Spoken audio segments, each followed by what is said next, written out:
Okay जी, ये firearm की third video है, मैं जल्दी जल्दी कवर करने की कोशिश करूँगा। अभी इसके अंदर जो है ना हम प्राइमर के ऊपर पहुँच चुके हैं, मैं शहबाज जो है ना उसके मुताबिक। प्राइमर के अंदर जो होता है ना बेसिकली ये क्या है जो इग्निशिएट करता है, मतलब जब ये वाला इसका हैमर ये वाला, ठीक है, मैं यूँ प्रेस करूँगा ये ट्रिगर को, तो ये पिछला जो हैमर जो है ना वो ये पीछे से यूँ आके लगता है। तो इसके ये जो है ना दरमियान में आपको ये निशान नज़र आ रहा है, ये वाला, ठीक है, वाइट सा, इसके ऊपर जाके जब लगता है तो ये इग्निएट करता है, मतलब जलता है। तो इसे हम कहते हैं ये इस पार्ट को हम कहते हैं प्राइमर, ये बुलेट का प्राइमर है, ठीक है।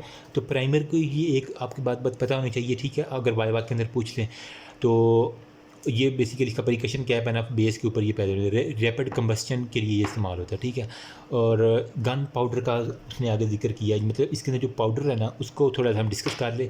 वो प्राइमर और प्रोजेक्टाइल है, ये वाला प्रोजेक्टाइल है, ये वाला प्राइमर है। इन दोनों के दरमियान जो भी मटेरियल पड़ा है उसे हम कहते हैं गन पाउडर, जिसने जलना होता है, ठीक है। अब गन पाउडर के बेसिकली क्या है, ये हॉट गैसेज जब इसके ऊपर ये प्राइमर के ऊपर लगता है हैमर, तो ये गैसेज जो है ना वो एक तरह पटाखे की तरह जलती हैं। तो इसके अंदर जो क्या होता है, प्रेशर जो है ना वो बेसिकली जनरेट होता है। जो ही प्रेशर जनरेट होता है तो वो अपना काम पूरा करेगा। तो ये वाला प्रेशर इसको पुल करेगा, ये गोली आगे से सिर्फ निकल जाएगी, ये खोल बाहर गिर जाएगा बंदूक से। ये गोली जो है ना फिर यहाँ से यूँ निकल के जाती है, ये अगले वाला पार्ट सिर्फ, ठीक है। ये खोल जो है ना वो बाहर रह जाता है, और हमारे पास जिस बंदे को लगनी होती है सिर्फ इतना सा पार्ट जो है ना वो बंदा मार सकता है। ये बस इतना सा पार्ट करता है। तो वही बात वो कह रहा है कि इसके अंदर बेसिकली होता क्या, गन पाउडर के अंदर किसी ने बनाना है तो क्या क्या उसे ज़रूरत है। एक तो वो कहता है चारकोल इस गन पाउडर के अंदर होता है जो कि 15% होता है। इसके अलावा वो कहते हैं सल्फ़र लेते हैं 10%, जबकि KNO3 जो है ना पोटाशियम पर क्या कहते हैं इसे, पता नहीं, केमिस्ट्री अभी मुझे भूली है, 75% KNO3 जो है ना वो लेते हैं। तो बेसिकली ये लॉट ऑफ स्मोक प्रोड्यूस करता है। 1 ग्राम के अंदर जो है ना, 1 ग्राम अगर ये पाउडर है ना तो इसको जलाएंगे तो 270 ml गैसेज प्रोड्यूस करेगा, ठीक है। देख लो कितना ज़्यादा जो गैस प्रोड्यूस कर रहा है, फिर प्रेशर पड़ेगा। कुछ जो गन पाउडर होते हैं वो होता है ब्लैक पाउडर का, कुछ मतलब कभी कभार गन चलती है तो उसके अंदर से जो है ना वो कहते हैं ब्लैक पाउडर निकलता है। कुछ ऐसे होते हैं जिसके अंदर से जो है ना वो सेमी स्मोक है, मतलब हल्की हल्की जो है ना वाइटिश से। कुछ होते हैं कि वो बंदूक चलाते हैं पता ही नहीं चलता कि उसके अंदर धुआं निकला कि नहीं निकला, तो वो उसे हम कहते हैं स्मोकलेस पाउडर, ठीक है। या पाउडर की मुख्तलिफ इक़साम है। अब साइकिल ऑफ फायर में क्या होता है, बेसिकली अगर एक क्वेश्चन आ जाए शॉर्ट सा कि what is cycle of fire, तो आप कह दें कि application of pressure on the trigger के ऊपर मैंने प्रेशर ये डाला, ठीक है, यूँ करके अभी ये लॉक हो गई है। तो यूँ ही मैं प्रेशर डालूंगा तो ये ट्रिगर पीछे की तरफ आएगा। उसके बाद ये देखें यार, मैंने अभी ये लॉक खोल के दिखाना था आपको, ये देखें ये वाली सारी की सारी जो है ना वो रोटेटिंग सिलेंडर है, जिसके अंदर मैं यूँ करके गोली डालूंगा और बस फिर इसको मैं फिर यूँ गोली डालने के बाद इसको यूँ करके बंद करूँगा, यूँ करके, ठीक है, यूँ करके बस ये फिर जनाब लोड हो जाएगी। अभी मैं गोली नहीं डाल रहा क्योंकि मुझे ज़रूरत नहीं है। उसके बाद मैं कह रहा है प्रेशर ऑन द ट्रिगर पे प्रेशर दबा रहा हूँ, तो ये पीछे क्या, इसका हैमर पीछे की तरफ जा रहा है, ठीक है। इसकी जो पिन है ना ये फिर किसके ऊपर स्ट्राइक करेगी, ये जो हमारे पास क्या था प्राइमर के ऊपर स्ट्राइक करेगी। प्राइमर पे स्ट्राइक करने के बाद यहाँ पे जो है ना वो जितने भी पाउडर है वो बर्न करेगा। बर्न करने के बाद ये जो है प्रोजेक्टाइल है ये हॉट प्रेशर और गैसेज की वजह से आगे निकल जाएगा। इतना सा काम है बस, और कुछ भी नहीं करना आपने। ये इतना सा बता देंगे तो आई थिंक वो एग्जामिनर काफ़ी खुश होगा। ये था हमारे पास सारे का सारा इंटीरियर प्लास्टिक जो था पिस्तौल के अंदर हमने देखा था हो रहा था इंटीरियर प्लास्टिक वाला। अब हमारे पास है एक्सटीरियर। जब ये गोली निकल गई है यहाँ से तो इसके साथ क्या क्या हरकत होंगी, ठीक है। जब ये लीव कर जाती है, फोर्स ओरिजिनेटिंग फ्राम बुलेट जो होता है ना वो एक तो रेट ऑफ मोशन, नंबर 2 पे डायरेक्शन ऑफ मोशन, किस डायरेक्शन में जा रही है और किस रेट पे जा रही है उसके ऊपर डिपेंड 2 कंपोनेंट प्लास्टिक किए जाते हैं, ठीक है। जो रिवाल्वर था, दोबारा बता देता हूँ, रिवाल्वर का जो है ना वो 600 से 800 या 900 फीट पर सेकंड तक जाता है, ठीक है। जबकि हमारे पास जो पिस्टल है वो 1200 से 1400 तक कर लें, ठीक है। जबकि राइफ़ल जो है ना जो सिक्योरिटी गार्ड के पास होती है 2000 से 3500 तक जो होता है ना वो फीट पर सेकंड तक जाता है। ये अगर किसी बंदे को लग जाए ना गोली राइफ़ल की तो वो कितना 4 टन तक जो है ना वो प्रेशर बंदे के ऊपर लगाएगी। अगर ये पिस्टल की गोली लग जाए, मतलब इस पिस्टल की गोली, ये क्यों ख़तरनाक है, वजह यही है कि ये जब बंदे पे लगेगी तो 6 टन का प्रेशर पड़ेगा। लेकिन ये जो सिक्योरिटी गार्ड के पास होती है ये 20 टन का सीधा ही प्रेशर लगा देगी। जस्ट सपोज किसी की खोपड़ी पे 20 टन का प्रेशर लगे तो क्या होगा उसकी हालत। Just imagine that. इसीलिए तो ये हमेशा लाइसेंस शुदा बंदे को अलाउ होता है और किसी को अलाउ नहीं होता। सही है। नेक्स्ट हमारे पास आ जाता है कि force present in the medium. वो बेसिकली जो है ना मीडियम के अंदर, यानी ये जो मीडियम है ना इसके अंदर अब कौन कौन सी फोर्स है, प्रेशर ही है बेसिकली। इसके अलावा जो एयर रेजिस्टेंस होती है, ग्रेविटी होती है, वो इसके बिहेवियर ऑफ प्रोजेक्टाइल पे, मतलब इसने अगर हवा तेज़ है, ठीक है, पहाड़ों के ऊपर आप जाके फायर करेंगे तो वो गोली की मोशन और स्पीड और होगी। अगर आप किसी बेसमेंट में जाकर करेंगे तो गोली की रफ्तार और होगी। वजह एक तो प्रेशर एयर का, नंबर 2 पे ग्रेविटी जो इसके ऊपर एक्ट कर रही है वो सारे की सारी इफेक्ट करेगी। ओके अभी टाइम है मेरे पास, ठीक है। तो ये ग्रेविटी बेसिकली क्या करती है, ये इसको जो है ना वो प्रोजेक्टाइल की तरह जो है ना वो नीचे की तरफ लाना चाहिए। इसी वजह से जो एग्जैक्ट निशानाबाज होते हैं ना वो ग्रेविटी को जब अच्छा समझ लेते हैं तो वो उसको फिर अच्छा यूटिलाइज भी कर लेते हैं। एक यहाँ पे टर्म यूज़ की गई है टेल वैग। टेल वैग बेसिकली क्या है, जब बुलेट जो है ना निकलती है इसके अंदर से, मैंने यहाँ से अगर फायर किया, ठीक है, इसकी बुलेट किधर गई है यार, ओ माय गॉड, ये पड़ी है। ओके, यहाँ से मैंने जब फायर किया इसको तो ये यूँ ही बाहर निकली। पहले तो अंदर से तो ये यूँ आ रही थी, स्पोर्ट थी इसको बैरल की। जब ये बाहर निकलेगी, एकदम बाहर का हवा देखेगी तो ये थोड़ी सी घबरा जाएगी गोली।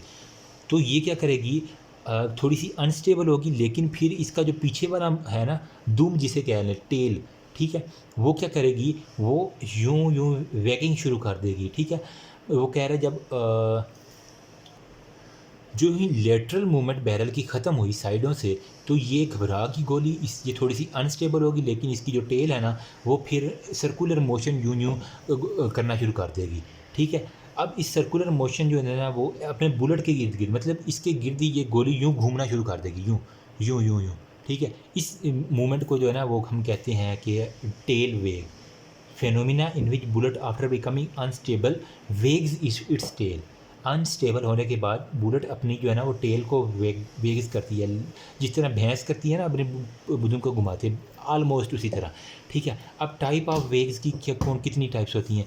एक हमारे पास होती है इनिशियल वेग, ठीक है, नंबर 2 पे हमारे पास होती है इंटरमीडिएट, नंबर 3 पे हमारे पास होती है टर्मिनल वेग। इनिशियल में जब जो ही ये निकलती है यहाँ से तो हमारे पास होती है इनिशियल वेग। फिर इंटरमीडिएट जब वो किसी वाल या डोर के ऊपर जो है ना वो स्ट्राइक करने लगती है तो इंटरमीडिएट, और जब वो रेस्ट के अंदर आने शुरू हो जाती है ना उसे हम कहते हैं टर्मिनल, मतलब लगने के बाद थोड़ी थोड़ी यूँ यूँ करती रहती है, इसे हम कहते हैं टर्मिनल वे। बस ये बात याद रखनी है। नेक्स्ट जो एक वो बात डिस्कस कर रहा है वो कह रहा है कि मैकेनिज्म ऑफ वाउंड प्रोडक्शन, जो ज़ख़म हो रहा है ना उसकी प्रोडक्शन किस तरह होगी, वो मैकेनिज्म सारा डिस्कस करें। एक तो विलासिटी के ऊपर वो डिपेंड करता है कि विलासिटी कितनी विलासिटी से गोली आई है। ठीक है, अगर वो ज़्यादा विलासिटी जाएगी तो वो आर पार हो जाएगी, यहाँ से निकलेगी यहाँ से बाहर। ठीक है, विलासिटी के ऊपर। नंबर 2 पे गोली की शेप के ऊपर, अगर डम डम है तो वो ज़्यादा डेंजरस होगी, यू नो। ठीक है, या वो जैकेटेड है या नॉन जैकेटेड है या पार्शली जैकेटेड है, वो इसके ऊपर डिपेंड करता है। नंबर 2 पे हमने किस एंगल से वो गोली मारी है, यूँ आया कि मैंने पिस्तौल यूँ पकड़ के मारा है, यूँ पकड़ के यूँ मारा है, एंगल बहुत ज़्यादा मैटर करता है एक स्नाइपर के लिए। अच्छा, नंबर 4 पे हमारे पास जो गोली की है ना इसकी करेक्टरिस्टिक कैसी है, यूँ ही ये इसकी सपोर्ट ख़त्म हुई बैरल की तो ये किस तरह की वेव मूवमेंट आया कि ये बिल्कुल सीधी जा रही है या वेवी हो रही है या घूम के जा रही है या बिल्कुल स्ट्रेट जा रही है। जो घूमने वाली गोली थी मैंने बताया था वो ज़्यादा खतरनाक होती है, तो वो उसी की वो बात कर रहा है। ठीक है, तो ये वो बात था। अब नेक्स्ट हमारे पास shock wave production. Basically shock wave में क्या होता है कि any projectile with velocity greater than 2500 feet per second, अगर किसी प्रोजेक्टाइल की वेलोसिटी हो ना, ये गोली है ना इसकी अगर वेलोसिटी जो है ना 2500, 2000 मैंने वो सिक्योरिटी गार्ड वाले की थी। अगर आपके पास स्नाइपर है जो कि अमूमन आर्मी वाले जो कमांडोज होते हैं एसएसजी के, उनके पास होती है जिसकी रफ्तार 2500 फीट पर सेकेंड से भी ज़्यादा होती है, तो वो जो ही निकलती है ना वेलोसिटी के साथ, तो वो क्या करती है, प्रेशर इतना ज़्यादा होता है कि वो जो ही बॉडी के अंदर इंटर होती है तो वो इतना ज़्यादा प्रेशर करती है कि हमारे जो विसराज हैं ना बॉडी के, वो इवन के रैप्चर फट जाते हैं। तो इस वाले को हम कहते हैं शॉक वेव प्रोडक्शन, एक तरह के जिसका कहते हैं करंट लगना, गोली लगी और करंट एक किस्म का लगता है, तो सेम ऑलमोस्ट वैसे ही होता है। जो ही ये किसी बंदे को गोली लगनी है, शॉक वेव जिसकी स्पीड 2500 फीट पर सेकेंड से ज़्यादा है, ठीक है, तो वहाँ पे जाके इतनी ज़्यादा वाइब्रेशन पैदा करेगी। अगर तो वो लीवर पे लगा तो लीवर के चिथड़े चिथड़े हो जाने हैं, अगर वो किडनी पे लगा तो किडनी ने नज़र ही नहीं आना, कि है भी था कि नहीं है, ठीक है। अब एक तो ये हो गया हमारे, oh my God, sorry for that, okay. अगर तो ये किसी ऑर्गन पे लगा तो वो फाड़। नंबर 3 पे अब डैमेज तो हो गया। नंबर 3 पे कैविटेशन, अंदर सुराख करना है भाई उस गोली ने, ठीक है। अब कैविटेशन जो होता है ना वो कहता है 2 तरह की होती है। कैविटेशन हमारे पास 2 तरह, एक हमारे पास होती है प्राइमरी कैविटेशन, एक होती है हमारे पास सेकेंडरी कैविटेशन। प्राइमरी में बेसिकली क्या होती है, एक किस्म का जो है ना वो कहते हैं ना इलास्टिसिटी, जो ये ऑर्गन बर्दाश्त करते हुए इस गोली को रेजिस्टेंस पेश करवा रहे हैं ना, इसे हम कहते हैं जो बिगर कैविटी फॉर्म होती है ना elasticity, due to elasticity of the tissue की वजह से, उसे हम कहते हैं। देखो अगर ये स्केलेटल मसल के ऊपर लग रहा है तो इसकी थोड़ी सी जो है ना डैमेज कैविटेशन कम है, लेकिन अगर यही गोली किसी के लीवर के ऊपर लग जाए तो वो ज़्यादा डैमेज करेगी। तो ये कैविटेशन मतलब ज़्यादा वो कैविटी बना देगी, ये किस्म की याद रखने की। स्कैंडी कैविटेशन क्या है, जब ये अब ये अंदर इंटर होगी, इलास्टिसिटी मसल की ख़त्म होगी, तो अब नेक्स्ट स्टेप जो भी हल ऐसे ऐसे रुकना है ना, तो फिर जो टिनी होल बनेंगे ना उसे हम कहते हैं सेकेंडरी कैविटेशन। बस इतना सा फ़र्क है। प्राइमरी जो शुरू में लगती है गोली किसी जिस्म के ऊपर, वो जिस्म जो है ना इलास्टिसिटी की वजह से कुछ जो है ना बड़ा बाउंड बन जाता है उसके अंदर, उसे हम कहते हैं प्राइमरी कैविटेशन। जब वो रुकने लगती है गोली तो फिर ऐसे ऐसे पेनिट्रेट करना शुरू करती है, उसे हम कहते हैं सेकेंडरी कैविटेशन। अच्छा, फायर आर्म वाउंड कम्प्लेक्स आगे एक टॉपिक है, वो नेक्स्ट वीडियो में डिस्कस करते हैं। अभी तक किसी को कुछ मसला है तो वो बता दे, पानी शानी पी के हम डिस्कस करें। थैंक यू सो मच, अल्लाह हाफिज़। Again saying this video is just for educational purpose. Thank you.